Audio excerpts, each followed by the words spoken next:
గత 8 నెలల కూటమి ప్రభుత్వ పాలనలో రాష్ట్రానికి మంచి రోజులొచ్చాయని ఆంధ్రప్రదేశ్ రాష్ట్ర technology services APTS chairman Mannava Mohana Krishna ఆనందం వ్యక్తం చేశారు. సమర్థవంతమైన ప్రభుత్వం అధికారంలో ఉండడంతో రాష్ట్రానికి పెద్ద ఎత్తున పెట్టుబడులు వస్తున్నాయని తెలిపారు. ఈ దశలోనే రాష్ట్రాభివృద్ధికి ప్రవాస భారతీయులు ఎన్ఆర్ఐలు సాయం చేయాలని కోరిన మన్నవ మోహనకృష్ణ వివిధ రంగాల్లో పెట్టుబడులు పెట్టాలని పిలుపునిచ్చారు.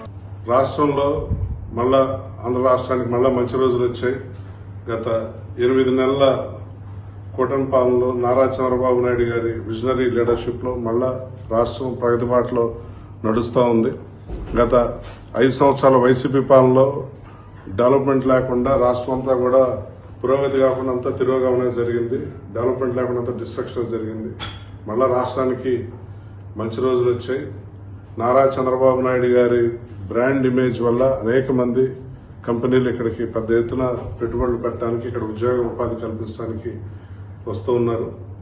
ఎన్ఆర్ఐ మిత్రులందరికీ అలానే మిగతా రాష్ట్రాల్లో ఉన్న పారిశ్రామికవేత్తలందరికీ కూడా విజ్ఞప్తి చేస్తున్నాను. ఆంధ్రప్రదేశ్కి రండి, ఇక్కడ పెట్టుబడులు పెట్టండి, ఇక్కడ ఉద్యోగాలు ఉపాధి కల్పనలో మీ వంతు సహకారం ఇవ్వాల్సిందిగా ప్రతి ఒక్కరిని అర్థిస్తున్నాం. చంద్రబాబు నాయుడుకు మంచి విజన్ ఉందని, ఆయన బ్రాండ్ చూసే చాలా సంస్థలు రాష్ట్రానికి వచ్చేందుకు సిద్ధంగా ఉన్నాయని తెలిపారు. రాష్ట్రంలో వాట్సాప్ గవర్నెన్స్ ద్వారా సేవలందించేందుకు కార్యాచరణ ప్రారంభించామని తెలిపిన మోహనకృష్ణ రానున్న రోజుల్లో ఇలాంటి మరిన్ని మార్పులు చూస్తారని హామీ ఇచ్చారు. ఈజ్ ఆఫ్ డూయింగ్ బిజినెస్ లో రాష్ట్రం ఎప్పుడు ముందుంటుందని ఆయన తెలిపారు. చంద్రబాబు కారణంగా రాష్ట్రం నుంచి ఎంతో మంది ఐటీ నిపుణులు తయారయ్యారని గుర్తు చేశారు. అందులో చాలా మంది వ్యాపారాలు ప్రారంభించి లక్షల మందికి ఉద్యోగాలు కల్పించే స్థాయికి చేరుకున్నారని అన్నారు. అందుకే విదేశాల్లోని దేశీయ ఐటీ నిపుణులు, ఇతర రంగాల్లోని నిపుణులు, పారిశ్రామికవేత్తలు రాష్ట్రంలో భారీ ఎత్తున పెట్టుబడులు పెట్టేందుకు ముందుకు రావాలని కోరారు. ప్రస్తుతం రాష్ట్రంలో చంద్రబాబు నేతృత్వంలో డిప్యూటీ సీఎం పవన్ కళ్యాణ్ సహకారంతో అద్భుతమైన ప్రగతి సాధించేందుకు ముందుకు సాగుతుందని తెలిపారు. ఈ ప్రగతి చాలా కాలం కొనసాగుతుందని ఆశాభావం వ్యక్తం చేసిన మన్నవ మోహనకృష్ణ ఎన్ఆర్ఐలు ఈ అవకాశాన్ని వినియోగించుకోవాలని సూచించారు. ఏపీ టెక్నాలజీ సర్వీసెస్ ద్వారా ఐటీ రంగంలో రాష్ట్రం సాధిస్తున్న అభివృద్ధిని, ఇక్కడ అవకాశాలని విస్తృతంగా పెట్టుబడిదారుల వద్దకు చేరుస్తున్నారు. భారతదేశంలోనే టెక్నాలజీ అంటే గుర్తొచ్చే నాయకుల్లో ముఖ్యమైన పేరు, మొదటి పేరు నారా చంద్రబాబు నాయుడు గారిది. ఆయన నాయకత్వంలో అలానే డిప్యూటీ సీఎం పవన్ కళ్యాణ్ గారి సహకారంతో ఇన్ఫర్మేషన్ టెక్నాలజీ శాఖ మార్చు నారా లోకేష్ గారి సారథ్యంలో మా టెక్నాలజీ రంగంలో కూడా ఎంతో అభివృద్ధి జరుగుతూ ఉంది. మొన్నే చూసాం, వాట్సాప్ గవర్నెన్స్ తీసుకొచ్చాం. ఇప్పటివరకు ఆంధ్రదేశంలో కాదు, భారతదేశంలో కూడా ఎక్కడా లేని ఒక బ్రహ్మాండమైన ఒక ఇనిషియేటివ్ తీసుకొచ్చాం. ఒక సామాన్యుడు ప్రభుత్వ కార్యాలయాల చుట్టూ తిరగకుండా తను ఉన్న చోట నుంచే జస్ట్ ఫోన్ ద్వారానే సర్వీసులన్నీ పొందే ఒక అద్భుతమైన అవకాశాన్ని మా ప్రభుత్వం తీసుకొచ్చింది.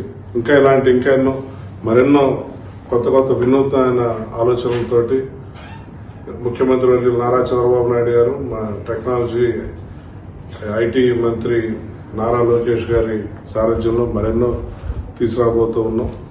ఈజ్ ఆఫ్ డూయింగ్ బిజినెస్ లో రాష్ట్రం అగ్రస్థానంలో ఉంటుంది. ఎప్పుడు నారా చంద్రబాబు నాయుడు గారు అంటేనే అభివృద్ధి ప్రదాత. ఆనాడు ఆయన ఐటీ రంగం తీసుకొచ్చిన విప్లవాత్మక సంస్కరణలు, మార్పుల వల్లే అనేక మంది మాలాంటి వాళ్ళు అమెరికాలో వెళ్ళటం, అక్కడ అనేక మంది తెలుగు వాళ్ళు రాణించి అక్కడ ఉపాధి కల్పించే స్థాయిలో ఉన్నారు అని అంటే ఆయన ఐటీ రంగంలో తీసుకొచ్చిన సంస్కరణలే కారణం. అలానే ఇప్పుడు కూడా ఈ రాష్ట్రాన్ని, ఈ రాజధానిని ప్రగతి బాటలో తీసుకెళ్తూ మళ్ళా ఆంధ్రప్రదేశ్కి పునర్వైభవం వచ్చేదిగా ఈ ప్రభుత్వం కష్టపడుతుంది.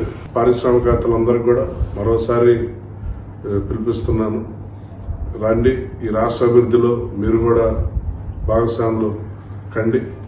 ఇందులో భాగంగానే శుక్రవారం నాడు ప్రవాస భారతీయులు, ప్రముఖ ఐటీ సంస్థ అధినేత ప్రెసిడెంట్ డొనాల్డ్ ట్రంప్, రిపబ్లికన్ పార్టీకి కీలక వ్యక్తి Chillara Venkata Sridhar, North American Telugu society NATS coordinator Balineni రామకృష్ణలు ఏపీ టెక్నాలజీ సర్వీసెస్ కేంద్రాన్ని సందర్శించారు. రాష్ట్రంలో పెట్టుబడులు పెట్టేందుకు అనువైన అంశాలపై చర్చించారు. వేరే రాష్ట్రాలు, దేశాలకు వెళ్లి అక్కడ పెద్ద ఎత్తున ఉపాధి కల్పిస్తున్న వీరిని స్వరాష్ట్రానికి రావాల్సిందిగా, ఇక్కడ యువతకు ఉపాధి అవకాశాలు కల్పించాల్సిందిగా మన్నం మోహన్ కృష్ణ తెలిపారు. ఈ సందర్భంగా వారి ప్రణాళికల్ని, సంస్థల ఏర్పాటు ఆలోచనల్ని చిల్లర వెంకట శ్రీధర్, బాలినేని రామకృష్ణలు వివరించగా, రాష్ట్ర ప్రభుత్వం తరపున అన్ని రకాల సహాయ సహకారాలు ఉంటాయని ఏపీటీఎస్ చైర్మన్ మన్నం మోహన్ కృష్ణ తెలిపారు.